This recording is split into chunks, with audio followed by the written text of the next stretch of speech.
Publiée sur X par Bertrand Bissimois, président du M23, cette vidéo est présentée comme filmée dans le centre de Massissi, dont les rebelles revendiquent la prise ce samedi. Avec la prise de Katalé ce vendredi, les rebelles du M23 revendiquent des avancées majeures vers la très stratégique Goma, capitale du Nord Kivu. Des informations non confirmées par l'armée congolaise. Face à l'intensification des combats entre l'armée congolaise, appuyée par les Wazalendo, et les rebelles du M23, accusés d'être soutenus par l'armée rwandaise, les civils, pris en étau, fuient l'enfer de la guerre pour l'enfer des camps de déplacés.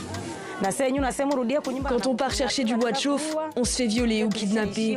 On ne sait même pas ce que devient notre pays, on ne sait plus quoi faire. Nos bâches suintent, on accouche sans soin, dans des conditions difficiles. Il fait froid. Tshisekedi et Kagame prétendent vouloir s'asseoir pour trouver une solution pour qu'on puisse regagner nos foyers. Mais il n'y a rien de concret. Mi-décembre, les présidents rwandais Paul Kagame et congolais Félix Tshisekedi devaient se rencontrer sous les auspices du président angolais João Lourenço, médiateur désigné de l'Union africaine dans le conflit entre les deux pays voisins. Mais seul Félix Tshisekedi se présente. Selon Kigali, Kinshasa avait initialement accepté un dialogue avec les rebelles du M23 avant de se raviser.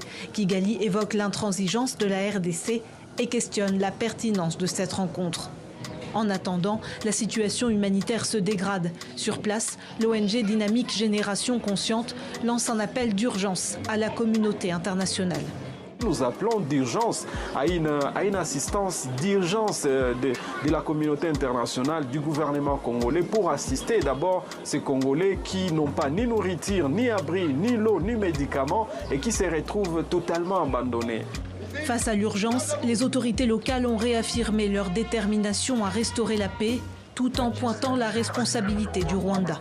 Quelles que soient les pressions que le Rwanda et ses complices mettent sur le pays, le président ne cède pas.